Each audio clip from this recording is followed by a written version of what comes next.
Los saludamos, amigas y amigos de Canal UCR, este medio televisivo universitario que se paga con los impuestos que tributan los habitantes de este país, y una parte considerable se va de fiado, por cierto, en el déficit. Y hoy tenemos con nosotros el privilegio de tener a dos de los líderes más importantes de la banca centroamericana, digámoslo así, porque además es cierto. Tenemos a los gerentes de los dos bancos estatales que quedan.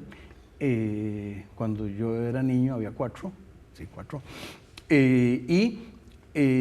Tenemos a don Douglas Soto del Banco de Costa Rica y a don Gustavo Vargas del Banco Nacional. Ambos con diferencias en el tiempo de nombramiento, ambos tienen nombramientos recientes, se les ve esas caras jóvenes contrastadas con la mía de anciano, y hablaremos con ellos una vez que el canal nos invite a hacerlo. Eso haremos.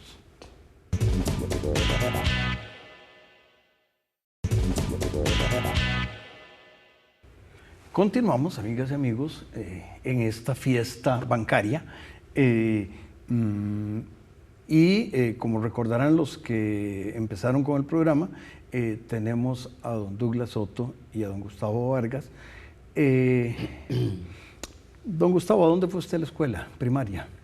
Yo fui a la escuela García Monge, en Desamparados. De ahí después fui al colegio Monseñor Sanabria y después al vocacional de Desamparados también, ahí estudié contabilidad. Excelente, y a mí me parece que es posiblemente dentro de la secundaria, las escuelas, los colegios profesionales, y me parece que está muy bien que el gobierno les ha dado ese énfasis, porque yo creo que ahí se hace excelencia y se hace, tal vez no educación dual, pero yo creo en educación dual. Don Douglas, cuéntenos brevemente cómo se insertó usted en este proceso educativo en Costa Rica. Bueno, igualmente que don Gustavo, soy producto de la educación pública del país. Estudié en la Escuela Buenaventura Corrales, luego en el Colegio Napoleón Quesada, y luego estudié en la Universidad de Costa Rica. Y viví aquí en Guadalupe, así que me venía caminando de Guadalupe a la Universidad de Costa Rica. El problema era los inviernos, llevaba uno mojado a las clases, pero por eso realmente aprovechamos mucho lo que es la educación pública, y luego estudiando primero economía y luego administración de negocios, terminé trabajando en el Banco de Costa Rica, y ahí ya tengo 35 años de trabajar. Pues se ve usted entonces más joven de lo que, sumando esos números saldría. Hace unas semanas, que se vuelven meses, poquitos, ustedes estuvieron en la Asamblea Legislativa conversando sobre una posición interesante, me parece a mí, de cómo replantear esa parte que engrosa el patrimonio, o sea, la fortaleza del banco, de ambos bancos, y que tiene que ver con la parte a la que los ingresos del banco se le quitan los costos del banco y sale una cosa que se podría llamar contabilísticamente, y yo pasé con 7 en contabilidad, entonces si digo alguna cosa mala de contabilidad, incorrecta de contabilidad, pues es que me saqué un 7 nada más. A esa parte se le denomina utilidades, y ustedes tienen algunas ideas sobre cómo, algunas modificaciones hacer en ese campo. ¿Cuál quiere empezar? Bueno, tal vez agradecerle la invitación al programa. Y sí, para los bancos es muy importante las ganancias, las utilidades, porque a los bancos se les mide un indicador que se llama suficiencia patrimonial. El indicador de suficiencia patrimonial es la división del capital sobre los activos en riesgo. Entonces, los activos en riesgo principalmente son los créditos, pero entonces si uno tuviera 100 de capital y 1000 de activos en riesgo de créditos, entonces la relación da un 10%. Cada vez que se coloca un crédito se consume, o sea, esa relación disminuye y se requiere más utilidad para que esa relación se mantenga en niveles razonables. Entonces, las utilidades de los bancos y aún de los bancos públicos son necesarias para mantener una suficiencia patrimonial, así como se llama esa relación del capital entre los activos en riesgo, en niveles razonables. Entonces, esa es la razón por la cual los bancos necesitan utilidades, no es porque queremos, sino es para poder seguir haciendo lo que hacemos, los negocios, los créditos, etc. Tal vez déjeme hacer una notita, y es que sí, que alguien podría pensar muy ingenuamente, y se vale ser ingenuo, yo en muchas cosas soy ingenuo, se podría pensar que son los bancos del Estado, entonces el Estado tiene una varita mágica y con ella hace dinero y entonces ¿dónde está el problema? Y sí hay problema. Entonces, tal vez don Douglas, y sobre ese rubro, ¿qué modificaciones quieren hacer ustedes o proponen ustedes que se hagan? Claro, contarles un poquito. Por iniciativa de nosotros hicimos un debate en la Asamblea Legislativa sobre el papel relevante de las utilidades en los bancos. De ahí nació la iniciativa de hacer ese debate, y ahí principalmente era conversar con los diputados sobre por qué los bancos requieren utilidades. Hay dos maneras en que una empresa puede fortalecer su patrimonio. Una es aporte del dueño de las acciones, que en este caso es el Estado, y el otro es mediante utilidades, ¿verdad? Y como usted comprenderá, el Estado hoy no está para estar aportando capital a los bancos. Por lo tanto, la única vía es aumentar utilidades. Lo que sucede es que hoy en día, en la legislación costarricense para los bancos del Estado, de las utilidades hay que destinar un 30% para impuesto a la renta y un 33% para lo que nosotros denominamos parafiscales, que son recursos que va destinado a la Comisión Nacional de Emergencia, a Infocop, a Copenhague, a CONAPE, ¿verdad? Y a la Caja Costarricense Social un 15%. Entonces lo que sucede es que el porcentaje de utilidades que queda para los bancos para el siguiente año es poco. Y eso redunda en que los bancos, como lo explicó aquí don Gustavo, pueden prestar menos dinero a la economía. El efecto multiplicador del dinero, digamos, está en este momento en que si el banco presta un colón, la economía lo multiplica 2.5 veces. De ahí la importancia que los bancos del Estado prestemos recursos, principalmente porque tanto el Banco Nacional como el Banco de Costa Rica casi que tenemos más del 45% de las colocaciones en el país. Entonces, si los bancos del Estado se contraen, la economía se contrae. Si los bancos del Estado tienen una mayor capacidad de prestar dinero, la economía se va a expandir. Al expandirse, entonces va a generar más empleo, más producción, más consumo, y eso se vuelve un círculo virtuoso, ¿verdad? De tal manera que es muy relevante que los bancos tengamos utilidades para que la economía fluya y se mueva.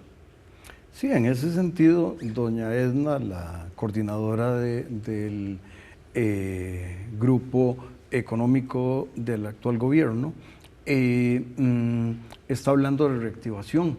La reactivación va casada con ampliación de crédito, porque la reactivación no va a poder ser que el Estado costarricense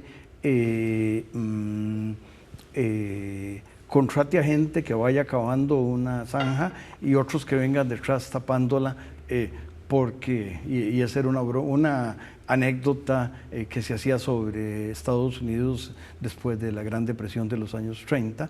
Eso en la Costa Rica del siglo XXI no es posible, de manera que yo creo que es muy importante que la soberanía representada por los diputados tenga claro ese tema, y me parece que es muy importante que ustedes lo expliquen. ¿Cuál sería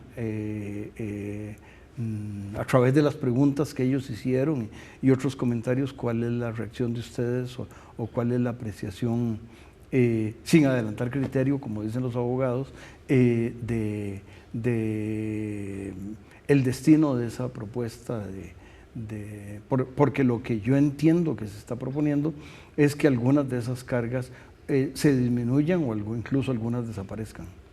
Sí, la propuesta básicamente es que todo ese 33% de contribuciones que van dirigidas a instituciones particulares se reduzca la proporción, puede pasar de un 33, no sé, a un 25, un 20%, pero que además ese dinero vaya directamente al Estado y que sea el gobierno, el Ministerio de Hacienda, el que defina a quién destina sus recursos. Porque excelente idea. Mucho ha pasado que entonces destina, por ejemplo, un 5% a CONAPE indefinidamente y con suerte ya no lo ocupa.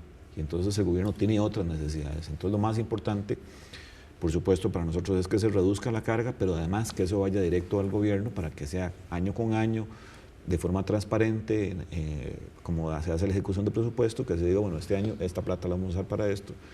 Lo que nosotros le queremos promover es que sea un dividendo. O sea, que los bancos del Estado le dan un dividendo al gobierno, como tiene que ser, como empresas del Estado.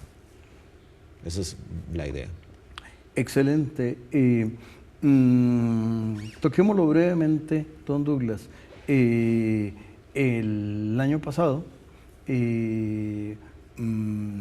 se dieron unas modificaciones legislativas y una transacción al final de compra de una de las instituciones bancarias del Estado, el Banco Crédito Agrícola, que de todas maneras ya había tenido relaciones de cercanía con el Banco de Costa Rica. Esa cercanía evolucionó hacia una etapa, llamémosle superior, si se quiere referir brevemente a eso. Claro, el Banco de Costa Rica ya tiene 100 años de estar en Cartago, en la provincia de Cartago. Cuando a principios de febrero la SUGEF sacó un estudio diciendo que ya el Banco Crédito Agrícola de Cartago no tenía viabilidad y que debía ser absorbido por un banco del Estado, pues nosotros dijimos presente, nos interesaba ese negocio.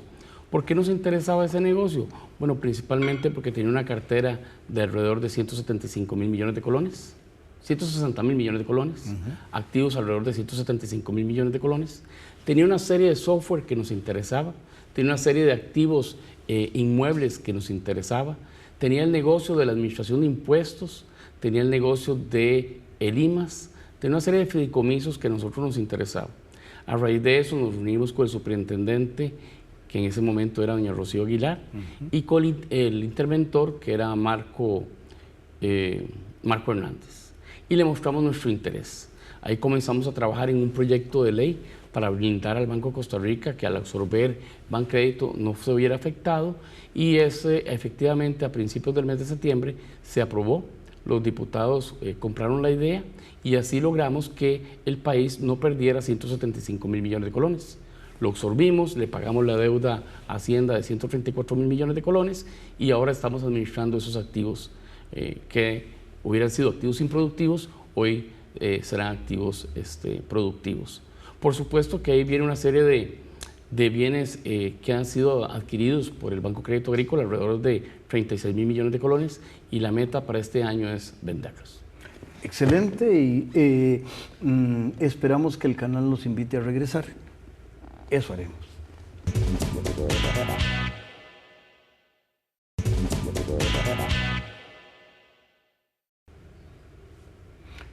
Continuamos, amigas y amigos, construyendo patria. Vean ustedes cómo estos dos banqueros y las instituciones que ellos representan construyen patria. La patria, está bien que se cante el himno y los colores de la bandera son muy bonitos, pero la patria se hace en las acciones cotidianas, me parece a mí. Y hay una que a mí me parece muy importante, que es un poco la meta de inclusión,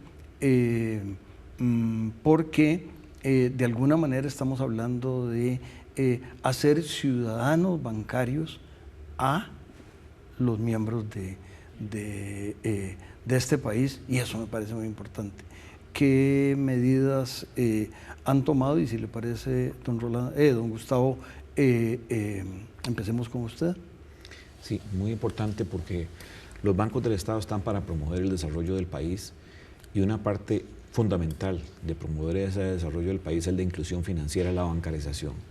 Este año estamos trabajando en aperturar 200.000 cuentas de IMAS y de FONAVE, de beneficiarios de esos programas del gobierno, pero la idea es que no quedarnos ahí con la apertura de las cuentas. Hacemos un programa de alfabetización financiera, de educación financiera, para explicar a la gente todas las herramientas que hay disponibles, Simpe Móvil, a través de Internet Banking, cómo pueden abrir cuentas de ahorro, cómo pueden, inclusive si tuvieran disponibilidad de aperturar certificados de depósito a plazo.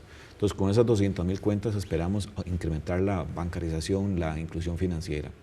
Además, no solo vemos la inclusión financiera como apertura de cuentas de esos clientes. Por ejemplo, en fondos de inversión, nosotros tenemos 70.000 clientes y aspiramos a seguir subiendo la cantidad. Vemos la inclusión financiera como gente que se incorpora a las cuentas, pero para aquellos que ya tienen cuentas y que ya son parte del sistema financiero, que se incorporen a tener fondos de inversión, que se incorporen a tener seguros, y también con las empresas micro, pequeñas y medianas, irlas incluyendo en otros servicios financieros de modo que pueden seguir creciendo en su actividad y promoverse, por ejemplo, empresas que son exportadoras, que tengan derivados, etc. Ese es básicamente el enfoque nuestro de inclusión financiera, de ir llevando a todos los habitantes y a las empresas, ir subiéndolos en la escala de inclusión financiera.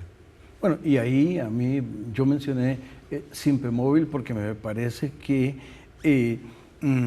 yo voy a la Feria del Agricultor casi siempre que puedo, y sería muy bonito el que desde cualquier teléfono, el más rústico, porque esa es una de las características, no se necesita un teléfono de pantalla, desde algo muy sencillo, el vendedor y yo, puedo mencionar a Laura, la que me vende hongos, que esta semana pasada me dijo que no tenía, pero a ella o cualquiera de los que les compro, el poder hacerlo, porque es más seguro para la gente, y ese es un tema importante.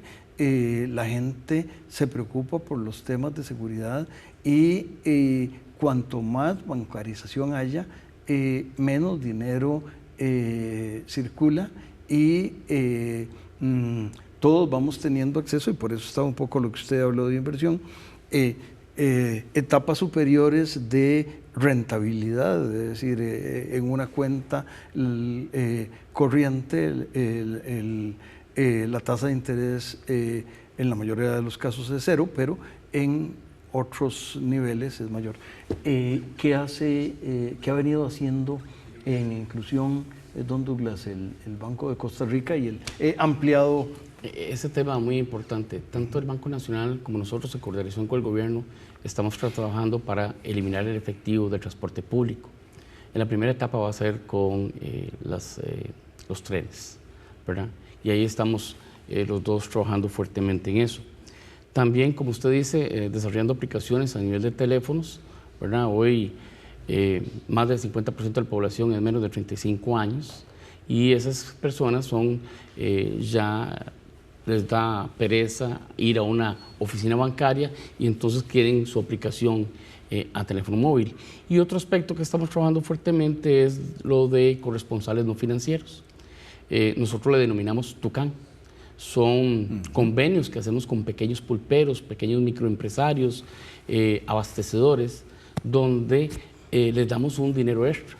Y para eso tenemos que educarlos, para que sepan, simplemente tienen que tener una computadora, el internet, y nosotros le ponemos la aplicación y ya se vuelve un pequeño servicio financiero, donde puede tener acceso a 40 servicios. Ahí puede pagar los servicios públicos, impuestos, retirar la pensión, depositar la pensión, hacer transferencias y una serie de servicios adicionales.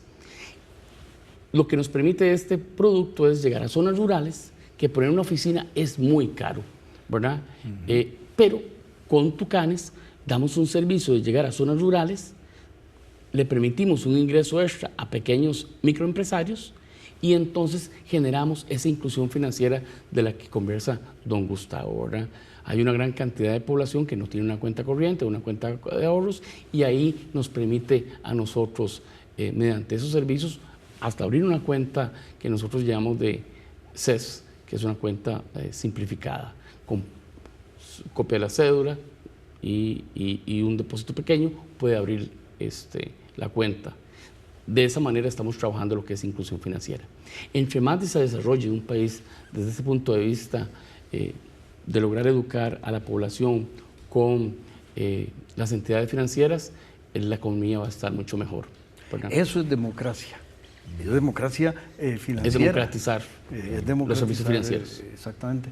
Y no muy lejos de aquí donde estamos grabando, hay una oficina de ustedes. Yo el otro día me encontré que ya me quedaban páginas en el pasaporte y entonces me fui a la oficina del Banco de Costa Rica y tengo que felicitarlos por la atención, por la experiencia, el trato que me dio la funcionaria de ustedes y lo bien que el proceso, y obviamente hay otras cosas que ustedes hacen que no las van a poder hacer en la pulpería, no van a poder tramitar el pasaporte, pero bueno, eso yo creo que es parte de la patria que es muy importante. ¿Hay alguna otra cosa? Y es que hoy la situación es bastante difícil, ¿verdad? Sí. Tenemos un problema con Nicaragua desde el punto de vista económico. Costa Rica exporta más del 15% de productos y servicios a Centroamérica.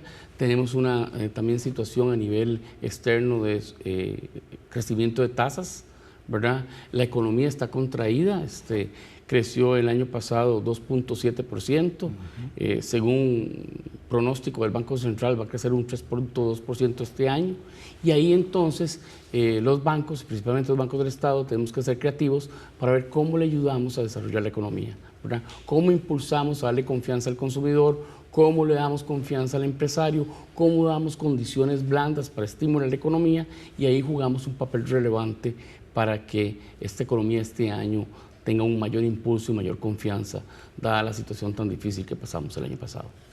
Don Gustavo, en el menú de Banco de Costa Rica, entre los sitios a los que uno puede hacer transferencias, aparece, por lo menos aparecía, un Banco de Nicaragua. Y yo creo que eso es de nuevo, es una cosa importante porque este país es más grande gracias al trabajo de las nicaragüenses y los nicaragüenses que temporal o permanentemente vienen a hacernos esta patria más grande, pero también ellos tienen familia. Me imagino que si existe todavía ese nexo con el Banco de Nicaragua, del Banco Nacional, me imagino que debe ser algo que se usa suficiente, ¿no? Sí, ese tema que mencionaste es muy importante porque nosotros vemos la inclusión financiera para todas las poblaciones, para los residentes, por ejemplo, los nicaragüenses, para las personas. El año pasado hicimos una aplicación para las personas no videntes, de nuevo que usted puede usar Simpe Móvil para las personas no videntes. Y implementamos en nuestros cajeros automáticos el lenguaje para los indígenas, Bribri y Cabecar, porque nosotros vemos la inclusión financiera para todos los públicos, por ejemplo, personas adultas mayores, para los niños, para todos los diferentes públicos. Este año esperamos dar una plataforma en idioma inglés, porque hay muchos residentes norteamericanos también que desean trabajar con nosotros. Y entonces nuestro énfasis es la inclusión a los diversos públicos, todo lo que es, aprovechando hablar de las ferias del agricultor, que usted lo comentaba. Empezamos un trabajo en la Feria de Agricultor de Santana y vamos a ampliar ese trabajo de inclusión en la Feria del Agricultor de Alajuela. Entonces, para permitir que las personas que asisten y los agricultores pues tengan mayor inclusión. Claro, y de nuevo, es que se está haciendo la patria más grande y se está impulsando, y lo decía muy bien don Douglas, yo creo que el crecimiento de 2% para las economías europeas y para la economía de Estados Unidos, e incluso la economía de Japón se daría con una piedra en el pecho creciendo 2%, porque básicamente crecen 0.5% o 0%, pero este país no va a alcanzar el 10% que tenía hace 10 años China, pero sí 2% está muy cerca del crecimiento de la población. Entonces, el crecimiento per cápita es casi cero. Así es. Ahí muy importante el rol de la banca pública, no solo en la inclusión financiera, sino en la reactivación económica. Como bien decía don Douglas, nosotros participamos mucho en fideicomisos de obra pública. En el lado del Banco Nacional es en el tema de energía. Hemos participado mucho en desarrollos de energía y que hemos impulsado la economía. Ahí muchos de los inversionistas extranjeros o de los bancos extranjeros que participan en esos financiamientos se sienten más seguros cuando alguno de nosotros dos o los dos participamos en esos proyectos. Entonces eso es también un sello de confianza para ellos cuando financian una obra de esas. Y todo lo que es fideicomisos, ¿verdad? Que ahora, por ejemplo, el Banco de Costa Rica está construyendo un edificio en el de la Asamblea. Algunos de los bancos del Estado pues también participamos. Entonces, cuando uno hace el fideicomiso, los otros financiamos. Entonces, aportamos a la reactivación económica, ya sea liderando el fideicomiso o financiando, o ambos, ¿verdad? Sí, ese es un papel muy importante. También nosotros estamos participando fuertemente en la construcción de lo que es la Ruta 1, que es el corredor vial entre San José y San Ramón. Es un proyecto de $650 millones que va a durar unos 5 años y ahí se ocupa creatividad financiera, se ocupa el apoyo de los bancos, de entidades internacionales y, por qué no, emisión de bonos para construir esa carretera. Ya este año se va a visualizar algunas obras impostergables, como son intersecciones, puentes, bahía de buses y además la licitación para el diseño y construcción de la carretera. Excelente. Sigan haciendo esas tareas tan importantes que hacen para el país, construyendo patria.